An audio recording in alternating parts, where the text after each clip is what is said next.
السلام علیکم ورحمۃ اللہ وبرکاتہ۔ الحمد للہ وکفى وسلام علی عباده الذین اصطفى، اما بعد فعن ابی العباس سهل بن سعد الساعدی رضی اللہ عنہ قال جاء رجل الى النبی صلی اللہ علیہ وسلم فقال یا رسول اللہ دلنی علی عمل اذا عملته احبنی اللہ واحبنی الناس، فقال ازهد في الدنيا يحبك الله وازهد فيما عند الناس يحبك الناس، حدیث حسن رواہ ابن ماجہ وغیرہ باسانید حسنہ۔ حمد و صلوات کے بعد آج یہ اربعین نوویہ کی 30 نمبر کی غالباً حدیث ہے، جس کے راوی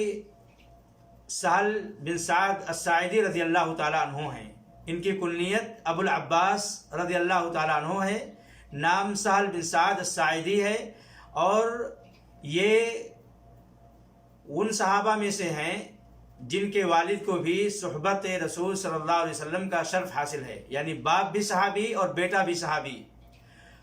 اور ان کے بارے میں ایک خاص بات یہ ہے کہ یہ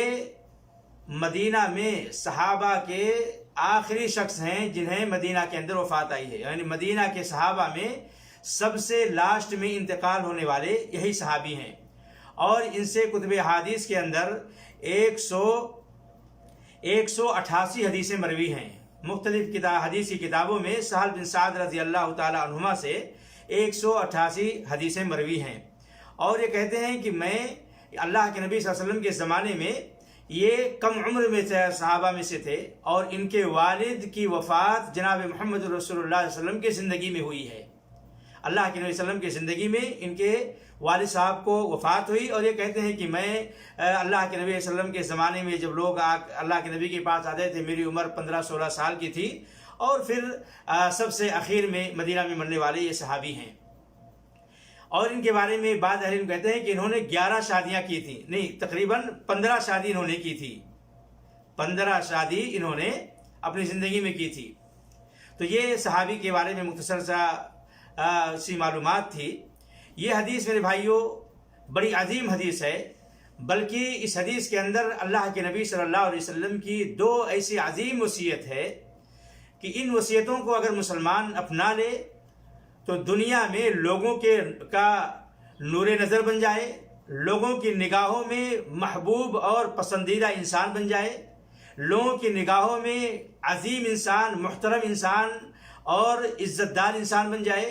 اور ساتھ ہی ساتھ رب العالمین کی نگاہوں میں بھی محبوب بن جائے۔ یہ 2 وصیتیں اللہ کے وسلم کی ہے کہ اگر انسان ان 2 وصیتوں کو مان لے تو دنیا میں بھی محبوب بن جائے گا اور رب العالمین کا بھی محبوب بن جائے گا۔ تو میرے بھائیوں اس حدیث میں کہتے ہیں سہل بن سعد رضی اللہ تعالیٰ عنہ کہ ایک صحابی اللہ کے نبی صلی اللہ علیہ وسلم کے پاس آئے اور کہا کہ اے اللہ کے نبی صلی اللہ علیہ وسلم، آپ مجھے کوئی ایسا عمل بتلا دیں، کوئی ایسا عمل بتلا دیں جسے میں اپنا لوں اور اس کے بدولت میں اللہ کا محبوب بن جاؤں اور کائنات کے اندر، دنیا کے اندر لوگوں کے نظر میں محبوب بن جاؤں۔ تو اللہ کے نبی صلی اللہ علیہ وسلم نے انہیں وصیت کی، ان کو نسخہ بتلایا محبوب بننے کا۔ کہا ازہد فی الدنیا یحبک ویحبک اللہ، ازہد فی الدنیا یحبک اللہ، آپ دنیا سے بے رغبت ہو جاؤ، اللہ آپ کو اپنا محبوب بنا لے گا۔ وازہد فیما عند الناس یحبک الناس، اور جو لوگوں کے ہاتھ میں ہے اس سے آپ بے رغبت ہو جائیے، آپ لوگوں کے محبوب بن جاؤ گے۔ تو یہ نسخہ اللہ کے نبی نے بتلایا کہ اگر آپ لوگوں کی نظر میں اور اللہ کی نظر میں محبوب بننا چاہتے ہو تو آپ دنیا سے بے رغبت ہو جاؤ اور لوگوں کے ہاتھ میں جو ہے اس سے بے رغبت ہو جاؤ۔ میرے بھائیوں اس حدیث سے بہت ساری باتیں ہم کو معلوم ہوتی ہیں۔ پہلی بات کہ صحابہ رضی اللہ تعالیٰ عنہ کے اندر یہ حرص اور یہ جستجو اور خواہش ہمیشہ رہتی تھی،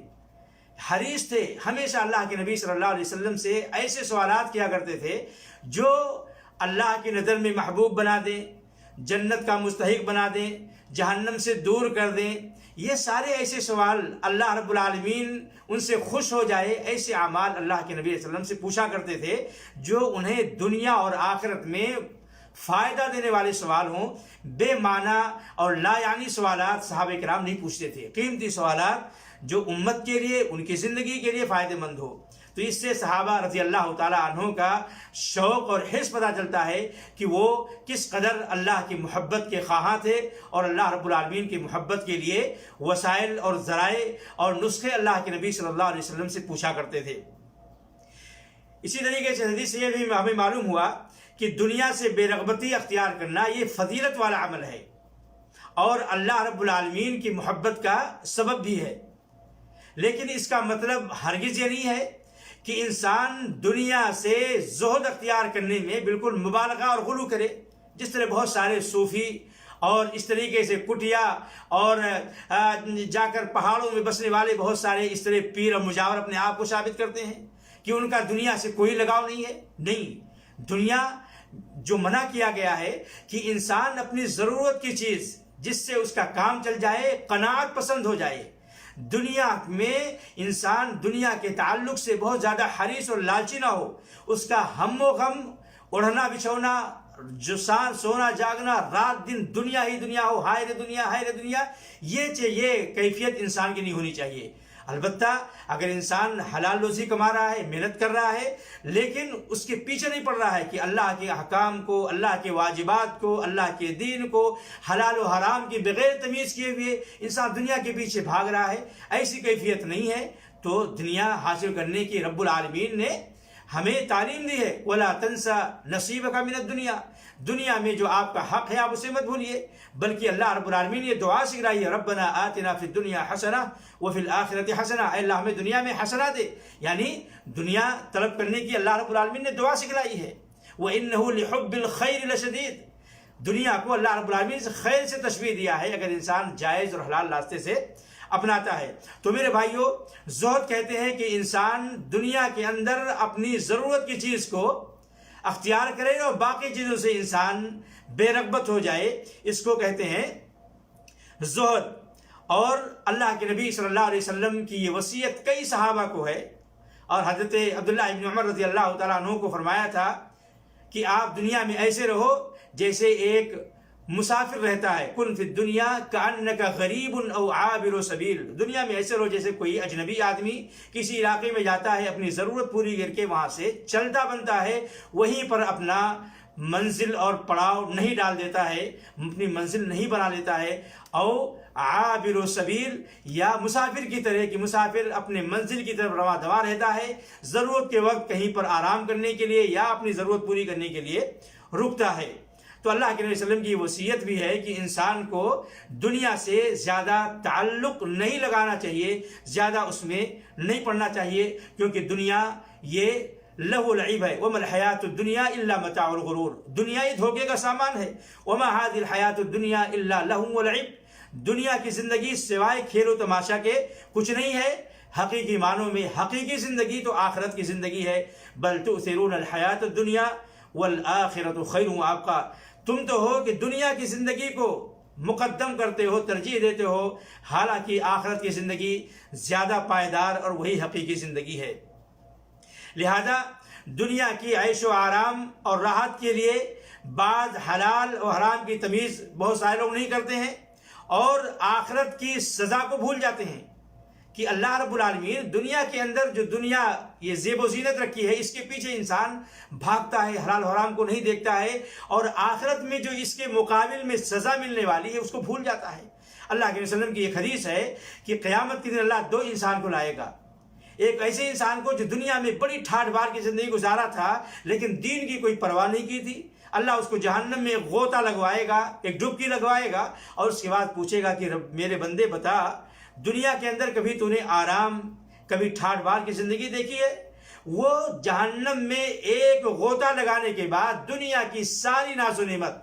سارا عیش و آرام بھول جائے گا، ساری دولت، پراپرٹی اور نوکر چاکر، گاڑی بنگلے، جتنے بھی عیش و آرام کے ساز و سامان تھے سب کو ایک لمحے میں بھول جائے گا، ایک پل میں بھول جائے گا، اور کہے گا مولا میں نے تو دنیا میں بڑی مشقت کی زندگی گزار کے آئی ہے، میں نے تو کبھی آرام اور عیش و آرام کی زندگی سے ہمارا گزر ہی نہیں ہوا،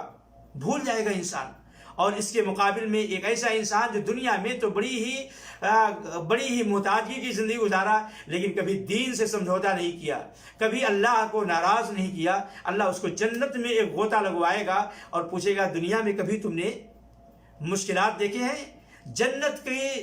ایک پل کے لیے سیر کرنے کے بعد دنیا کی ساری پریشانیوں کو بھول جائے گا اور کہے گا اللہ میں تو بڑی ٹھاٹ بات کی زندگی گزار کے آیا ہوں، میں تو عیش و آرام کی زندگی گزار کے آیا ہوں۔ لیکن انسان یہاں دنیا میں دنیا کے پیچھے اس طرح بھاگ رہا ہے کہ اپنے خیش و اقارب کو نقصان پہنچا رہا ہے، اپنے مسلمان بھائیوں کو نقصان پہنچا رہا ہے، اپنے پڑوسی کو نقصان پہنچا رہا ہے، دشمنیاں مول لے رہا ہے اسی دنیا کی وجہ سے۔ حالانکہ مرتے وقت جس طرح انسان خالی ہاتھ دنیا میں آتا ہے ایسے ہی دنیا سے واپس چلے جائے گا، کچھ ساتھ میں لے کے نہیں جائے گا اس معمولی سی دنیا کے لیے جسے اللہ رب العالمین کے ہاں اس کی حیثیت ایک مکھی کے پر کے برابر نہیں ہے، جسے انسان مکھی کو گھن محسوس کرتا ہے، کھانے میں گر جائے تو کھانا بسا اوقات انسان پھینک دیتا ہے۔ تو میرے بھائیوں یہ کیفیت آج انسانوں کی ہے۔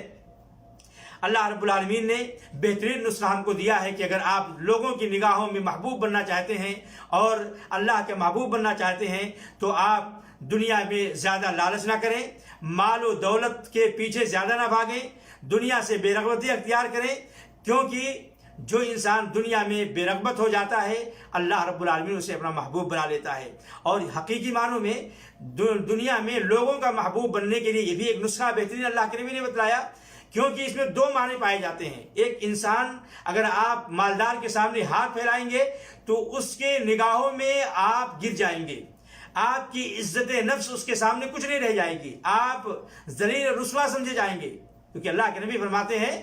کہ جو دینے والا لینے والے سے بہتر ہے، یعنی وہ ذلیل اس کے نگاہوں میں ہو جاتا ہے، اور بسا اوقات مالدار جھلا جاتا ہے، دیتا بھی نہیں ہے۔ اور اس کا دوسرا معنی یہ بھی ہو سکتا ہے کہ دنیا میں اگر آپ اپنے سامنے والے سے کمپٹیشن کریں گے تو آپ اس کی نگاہوں میں مبغوض ہو جائیں گے، آپ اس کی نگاہوں میں نفرت آپ سے وہ کرنے لگے گا، آپ سے کبھی وہ محبت نہیں کر سکتا۔ لیکن اگر آپ اس کے سامنے دنیا کا راستہ چھوڑ دیں کہ ہمیں دنیا سے کوئی لگاؤ نہیں ہے، ہمارا آپ سے کوئی مقابلہ نہیں ہے، کوئی کمپٹیشن نہیں ہے، تو آپ کی وہ عزت کرے گا اور آپ سے وہ محبت بھی کرے گا۔ تو یہ اللہ کے نبی صلی اللہ علیہ وسلم نے نسخہ بتایا ہے کہ دنیا میں انسان اگر اللہ کا محبوب بننا چاہتا ہے اور لوگوں کا محبوب بننا چاہتا ہے تو ان تمام چیزوں کو انسان اختیار کرے، اللہ کی نظر میں وہ محبوب ہو جائے گا اور دنیا کی نظر میں بھی محبوب ہو جائے گا۔ اور اس حدیث سے یہ بھی پتہ چلا کہ جو انسان لوگوں سے مانگتا ہے وہ لوگوں کی نگاہوں میں ذلیل ہو جاتا ہے، کیونکہ جو انسان اپنے ہاتھ میں رکھتا ہے، مالدار ہے، وہ دینے والے کو ہمیشہ حقیر اور گھٹیا سمجھتا ہے۔ اسی طریقے سے میرے بھائیوں اس حدیث سے اللہ کے نبی صلی اللہ علیہ وسلم کی جو وصیت ہمیں ملی ہے، اگر اس وصیت پر عمل کریں تو میرے بھائیوں آپ دنیا کے اندر بہت ساری جو پریشانیاں انسان کو آتی ہیں، ٹینشن آتے ہیں، مصائب آتے ہیں، کہ انسان اللہ نے جو تقدیر بنائی ہے اس پر ایمان رکھے، اور تقدیر جو اللہ رب العالمین نے آپ کی بنائی ہے اسے کوئی لے نہیں سکتا ہے، اور جو نہیں لیا رکھا ہے آپ اس کو کتنا بھی کوشش کریں اس کو حاصل نہیں کر سکتے ہیں۔ تو یہ اللہ کے نبی صلی اللہ علیہ وسلم کی قیمتی وصیت ہے اللہ کا محبوب بندہ بننے کے لیے اور لوگوں کی نظر میں عزیز اور محترم بننے کے لیے، کہ آپ دنیا سے جو ضرورت کی چیزیں ہیں اسی پر اکتفا کریں، قناعت کر لیں، اور دنیا کے سے زیادہ حریص نہ بنیں، دنیا میں زیادہ آپ اپنا وقت نہ لگائیں، بلکہ آخرت کو سوچیں۔ آخرت کے لیے آپ پیدا کیے گئے ہیں، آپ کا اصل مقام آخرت ہے، یہ دنیا گزرگاہ ہے، یہ سفر کی جگہ ہے، یہ کھیتی کی جگہ ہے، کاٹنے کی جگہ آخرت کی جگہ ہے، اور لوگوں کے ہاتھوں میں جو ہے اس سے آپ بے رغبت احتجاج کریں۔ اس لیے اللہ کے نبی یہ دعا کیا کرتے تھے، اللہم اکفنی بحلالک عن حرامک واغننی بفضلک مما سواک، اللہم اکفنی بحلالک عن حرامک واغننی بفضلک عمن سواک، اے اللہ حلال روزی ہمیں عطا کر، اور جو لوگ ہیں اس سے ہمیں اللہ تو بے نیاز کر دے، اے اللہ تو مجھے اپنا محتاج بنا۔ تو لوگوں کے ہاتھوں میں جو ہے ہم اس پر اپنی نگاہیں نہ جمائیں، اور ساتھ ہی ساتھ لوگوں سے دنیا کے معاملے میں کمپٹیشن نہ کریں کہ وہ 100 بنا لیا ہے مجھے 101 بنانا ہے، وہ 1 کوٹھی بنایا ہے مجھے 2 کوٹھی بنانا ہے، اس کی فلاں جگہ پراپرٹی ہے مجھے اور اس سے ہائی جگہ پر پراپرٹی بنانا ہے۔ دنیا کے مقابلے میں